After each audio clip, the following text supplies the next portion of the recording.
আসো। আরে তাই তো, ঠিক আছে নিয়ে আসছি। এই বলে পানির বোতল আনতে যাবে ঠিক তখনই ভূত সেখান থেকে পালিয়ে গেল। সে রাতে আর ভূত আমার কাছে আসেনি। এদিকে তার পরের দিন কেটে যায়, অবশেষে চলে আসে বিয়ের দিন। ভূত খুব ঝামেলা করে, তাই ঘরোয়াভাবে আমাদের বিয়েটা হবে। মা বাবা ও আমি তিনজনে মিলে চলে গেলাম মিমদের বাড়িতে। সেখানে যাবার পর মিমের মা বাবা আমাকে বলল, নিশাদ ভূত আবার কিছু করবে না তো? মিমের মায়ের কথা শুনে আমি বললাম, না আন্টি, ভূত কিছু করতে পারবে না। আমি সাথে করে 3 জন হুজুর নিয়ে আসছি। হুজুর আপনারা চলে আসুন। আমাদের কথায় হুজুর চলে আসলেন। এসে মিমদের বাড়িতে একটা বড় করে গোল বৃত্ত আঁকলেন। এই গোল বৃত্তটার ভেতর ভূত ঢুকতে পারবে না, এখানেই আমাদের বিয়ে হবে। আমার কথা মতো হুজুর গোল বৃত্ত আঁকলেন। তখন আমি, মা বাবা ও বিয়ে পড়ানোর জন্য কাজী ও হুজুর সবাই এই গোল বৃত্তটার মধ্যে ঢুকে পড়লাম। বৃত্তটার ভেতর ঢুকে আমি মিমের মাকে বললাম, আন্টি আপনি ভিতরে যান, মিমকে নিয়ে আসুন। আমার কথায় আন্টি ভিতরে গিয়ে মিমকে নিয়ে আসলেন। আমার বউকে কত সুন্দর লাগছে বউ সাজে। যাই হোক, মিমকে নিয়ে আসার পর সবাই মিলে বৃত্তটার ভিতরে ঢুকলাম। সেখানে ঢোকার পর দেরি না করে নিয়ে কাজ শুরু করলাম। বিয়ের কাজ শেষ প্রায়, কবুল বলবো ঠিক তখনই ভূত সেখানে ঝড়ের বেগে চলে আসলো। ভূতকে দেখে আমি বললাম, কিরে আসছিস? দেখ দেখ বাইরে থেকে আমাদের বিয়ে দেখ। তুই তো এই গোল বৃত্তের ভিতর ঢুকতে পারবি না। কি মজা! কাজী সাহেব দাঁড়ান, কবুল একটু পরে বলি, আগে একটু ড্যান্স করে নি। এই বলে উড়াধুরা ড্যান্স করতে লাগলাম। ভূতকে দেখিয়ে ভূত আমার তামাশা দেখছিল দাঁড়িয়ে দাঁড়িয়ে। একটু পর আমি কবুল বলে মিমকে বিয়ে করেই ফেললাম। বিয়ে শেষ হতে ভূত মন খারাপ করে সেখান থেকে চলে গেল। আমি হাসি মুখে মিমকে বিয়ে করে নিয়ে চলে গেলাম আমাদের বাড়িতে। মিমকে বিয়ে করতে পেরেছি, তাই বাসর ঘরটা নিজে সুন্দর করে সাজিয়েছি। যাক, অবশেষে মিমকে আপন করে পেলাম, খুব ভালো লাগছে। মিম, এই মিম, আজকে সারা রাত লুঙ্গি পরে নাচবো। সারা রাত নাচলে বাসর করবা কখন? আচ্ছা তাই তো, বাসর করা হলে নাচ করব। যাই হোক, বাসর করার কথা আর না বলি। 3 ঘন্টা পর বাসর শেষে লুঙ্গিটা পরে নাচ করছি আর বলছি, বিয়ে করা হলো, বাসর করা হলো, এখন কোন ভূত আসবে, আয়, কি করবি কর। ঠিক তখনই আমার দরজায় ঠক ঠক আওয়াজ পেলাম। কে যেন বাইরে থেকে ডাকছে আমাকে। ডাক শুনে আমি দরজা খুলতে দেখলাম ভূত দাঁড়িয়ে আছে। ভূতকে দেখে হা হা করে হেসে বললাম, কি রে ভূত, আসছিস, ভালো করেছিস। দেখ বউ সেজে বসে আছে মিম, আমাদের তো বিয়ে হলো, বাসরও হলো, এখন কি করবি কর। কেমন লাগছে বল, কথা বল। এই বলে ভূতের সামনে নাচতে শুরু করলাম। ভূত আমার নাচ দেখে বলল, তুই কি পাগল? হ্যাঁ পাগল, তাতে তোর কি? হই হই, কি মজা, মিমকে বিয়ে করেছি। তুই থাম, আমার কথা শোন। তোর কোনো কথা শুনবো না। কি মজা, মিম আমার বউকে, মিমকে বিয়ে করেছে। ওরে থাম, তুই মিমকে বিয়ে করিসনি রে, তুই বিয়ে করেছিস পেতনিকে। কি কি বললি? ঠিকই শুনেছিস, তুই মিমকে বিয়ে করিসনি, আমি মিমকে সরিয়ে নিয়েছি। আর পেতনির মিমের রূপ নিয়ে বসেছিল, তুই পেতনিকে বিয়ে করেছিস। ভূতের কথা শুনে নাচ থামিয়ে বিছানায় তাকালাম। বিছানার দিকে তাকিয়ে আমি অবাক হই। সত্যি সত্যি তো, এখানে কোনো মিম নেই, পেতনি বসে আছে। তাহলে পেতনিকে বিয়ে করলাম আর বাসর করলাম। ভূতের বাচ্চা, আজকে তোকে মেরে ফেলবো। তুই এটা কি করলি শেষমেশ কিনা পেতনির সাথে? ছি! হ্যাঁ দিলাম, মিমকে বিয়ে করার শখ মিটেছে না? তোর নাচ কোথায় গেল? নাচ একটু দেখি। কুত্তা, তোকে আমি গরম তেলে না ভাজছি তাহলে আমার নাম নিশাত না। মিমকে কেন কেড়ে নিলি আমার কাছ থেকে? মিমকে কোথায় রেখেছিস বল তাড়াতাড়ি। ওর কিছু করিসনি তো? জানিস না মিম আমাকে ভালোবাসে। এই তুই থামবি নাকি আবার উল্টো করে চুলাবো? আরে তোকে একটা কথা বলি, কথাটা শুনে চমকে যাবে, শুধু তুই না, যারা এই গল্পটা শুনছে সবাই চমকে যাবে। কি কি কথা বল? আমি মিমকে লুকিয়ে রাখিনি, উল্টো মিম আমাকে বলেছিল তোমাকে বিয়ে করতে চায় না। মিম আমাকে বলেছিল ওর জায়গায় যেন পেতনিকে রাখি, তাই সব করেছি, সব মিমের কথাই হয়েছে। না আমি বিশ্বাস করি না, এ হতে পারে না, আমি বিশ্বাস করি না। চুপ কর, ডায়লগ বাদ দে। মিম আমাকে ভালোবেসে ফেলেছে, তাই মিম তোকে বিয়ে করেনি। বিশ্বাস না হলে কালকে মিমের সাথে কথা বলে দেখিস সত্যি বলেছে কিনা। ভূতের কথা শুনে ধাপ করে দরজাটা লাগিয়ে দিলাম। ভূতও চলে গেল। রেগে মেগে বিছানায় গিয়ে বসলাম। মিমের বাচ্চা, আমার সাথে এমনটা করতে পারলি? একবার সকালটা হতে দে। এদিকে বিছানায় বসে যে থাকা পেতনি আমাকে বলে উঠল, কি হলো তোমার? তুমি তো নাচ করছিলা, আরেকটু নাচো দেখি। আমি পেতনির কথা শুনে বললাম, এই তুই চুপ করবি? চুপ কর, নইলে মানুষ হয়ে আজকে তোর রক্ত খাবো। ঘুমা তুই। আমার কথায় পেতনি কিছু না বলে ঘুমিয়ে পড়ল। আমি না ঘুমিয়ে অপেক্ষা করতে লাগলাম সকাল হওয়া পর্যন্ত। যাই হোক, সকাল হলো। সকাল হতেই মা দরজায় ঠক ঠক করে ডাকতে লাগলো, নিশাদ, এই নিশাদ, ওঠ বাবা। মায়ের কথা আমি পেতনিকে বললাম, এই গিয়ে দরজা খুলে দাও।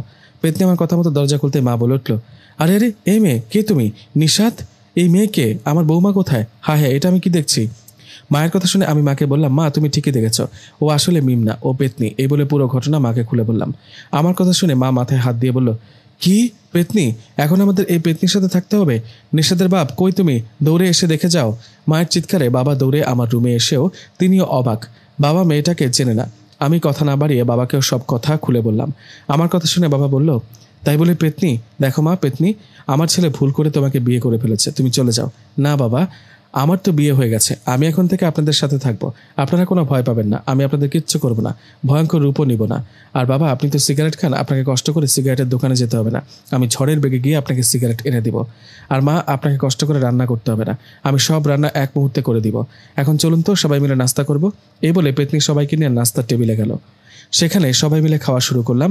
খাবার সময় হঠাৎ মা বলল, উফ, রান্নাঘরে ডিম ভাজি করে রেখেছি, দাঁড়াও নিয়ে আসি। মায়ের কথায় পেতনি বলল, মা আপনি বসুন, আমি গিয়ে নিয়ে আসি। এ বলে নাস্তার টেবিলে বসে থেকে পেতনি তার হাতটা লম্বা করে দিয়ে রান্নাঘর থেকে ডিম ভাজি নিয়ে আসলেন। এত বড় হাত, 40-50 হাতের মতো এক হাত, এত বড় লম্বা পেতনির এই কাহিনী দেখে ভয়ে বাবা থমকে গেছে, কোনো কথা বলছে না। এদিকে মা এরকম অবস্থা দেখে নাস্তার টেবিলে জ্ঞান হারিয়ে ফেলল। পেতনির এই লম্বা হাত দেখে মা জ্ঞান হারিয়ে ফেললেন। এটা দেখে আমি পেতনিকে ধমক দিয়ে বললাম, ওই তোমাকে বলেছি না এসব ভয়ানক কাজ করবা না। এ বলে নাস্তা শেষ করে মিমকে কল দিলাম। মিম কল ধরল। কল ধরতেই আমি বললাম, মিম দেখা করো, কথা আছে। আমার কথায় মিম রাজি হয়ে গেলেন। কথা মতো মিমের সাথে দেখা করলাম। দেখা হতে আমি বললাম, এটা কি শুনলাম, কি শুনছো? ভূত বলল, তুমি নাকি আমাকে বিয়ে করতে চাওনি, তুমি নাকি ভূতকে ভালোবাসো। আমার নিষাদ, রাগ করো না, এটাই সত্যি, আমি ভূতকে ভালোবেসে ফেলেছি, আমি ইচ্ছা করে তোমাকে বিয়ে করিনি। মিমের বাচ্চা, তোর জন্য পেতনির সাথে বিয়ে হয়েছে, আজকে দেখ কি করি। এমন করো কেন, মানুষের কি ব্রেকআপ হয় না? মনে করো তোমার আমার ব্রেকআপ হলো, ছাড়াছাড়ি হলাম আমরা। হারামজাদি, মিম তোকে মেরে আজকে বের করবো ডিম। কি, আবার ডিম কই পাইলা, পাগলা হলো নাকি? চুপ শালি, তুই চুপ শালা, যা ব্রেকআপ করলি তো বুঝবি যখন তোর ভালোবাসার ভূত তোর ঘাড় মটকাবে। ভূত তোর মতো না, ও আমাকে ভালোবাসে, সে কিছু করবে না। দাঁড়া শালি, আজকে তোর চুল ছিঁড়ে ফেলবো। এ বলে মিমের দিকে এগিয়ে যাব, ঠিক তখনই ভূত এসে মিমের পেছনে দাঁড়িয়ে গেল। ভূতকে দেখে থেমে গেলাম। তখন মিম বলল, থেমে গেলি কেন, আয় আয়, কত বড় সাহস দেখি। ভূতকে দেখে ভয় পেলি? ভূতকে দেখে ভয় পেতে বয়ে গেছে, তোর ভূতকে দেখে একটুও ভয় পায় না। এই নিষাদ, সাবধানে কথা বল, নইলে ঘাড় মটকাবো। আয় আয়, সামনে আয়, মুতে দিব, শালা পাগল। এদিকে পেতনি তখন সেখানে চলে আসলো, এসে আমার পেছনে দাঁড়ালো। পেতনিকে দেখে আমি মিমকে বললাম, ওই মিমের বাচ্চা, শোন, তুই ব্রেকআপ করছিস না তাই না? শোন, আমার বউ পেতনি, ও সবার রূপ নিতে পারে, ওকে নায়িকার রূপ নিতে বলবো, তারপর ওকে ভালোবাসবো। এই পেতনি, নায়িকা শাবনুরের রূপ নাও তো। আমার কথা শুনে পেতনি নায়িকা শাবনুরের রূপ নিলেন। এটা দেখে আমি হাসতে হাসতে মিমকে বললাম, দেখ মিম, ডিম দেখ, আমার বউ নায়িকা, তোর মতো ফকিন্নি না। কি এত বড় অপমান! তোর পেতনি বউ যদি নায়িকা শাবনুরের মতো রূপ নিতে পারে, তাহলে আমার ভূত বয়ফ্রেন্ড শাকিব খানের রূপ নিতে পারে। এই ভূত, শাকিব খানের রূপ নাও তো। মিমের কথায় ভূত শাকিব খান হয়ে গেলেন। এটা দেখে মিম বললেন, দেখ আমার শাকিব খান ভূত, দেখ ছোট লোক। পেতনি হাসতে হাসতে বলল, কি, আমার কাছে নাকি আসবা না? এখন কিভাবে আসছো? আমি বললাম, তা তো জানি না, ছাড়ো আমাকে প্লিজ। আচ্ছা আজকে ছাড়ো, কালকে কালকে আসবো। পেতনি বলল, ঠিক আছে। ঠিক তো? ঠিক। পেতনি বলল, ওকে, আজকে ছেড়ে দিলাম। এ বলে পেতনি ঘুমিয়ে পড়লো। আমি বসে আছি, খুব খারাপ লাগছে। কালকে সত্যি মিমের বিয়ে হবে, ভাবলেই খারাপ লাগে। যাই হোক, মন খারাপ করে ঘুমিয়ে পড়লাম। পরের দিনের ঘটনা, মিমের বিয়ের কাজ চলছে, একটু পর বিয়ে হবে। কিন্তু আমি তো এত সহজে তা হতে দিব না। ভূতের সাথে মিমের বিয়ে ভাঙতে আমি কবিরাজ নিয়ে চলে যাই মিমের বাড়িতে। মিমের বাড়িতে যাবার পর আমাকে আর কবিরাজকে দেখে ভূত বলে ওঠে, কিরে তুই কেন ঝামেলা করতে আসছিস বলতো? মিম তো তোকে বলেছে ও তোকে না আমাকে ভালোবাসে, আর বিয়ে করবে আজ আমাদের বিয়ে, যা ঝামেলা করিস না। আমি বললাম, এত সহজে মিমকে বিয়ে করা? কবিরাজ সাহেব কাজ শুরু করুন, বন্দি করুন ওকে।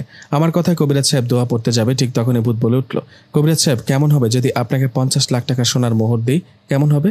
আহ, তা তো খুবই ভালো হয়। এই কবিরাজ, তুই আবারও সে ভুল করবি? মনে নাই ভূত তোকে লোভ দেখিয়ে ঠকিয়েছিল? হ্যাঁ তাই তো, তুই তো সোনা দিতে চেয়ে দিসনি, ঠকিয়েছিস।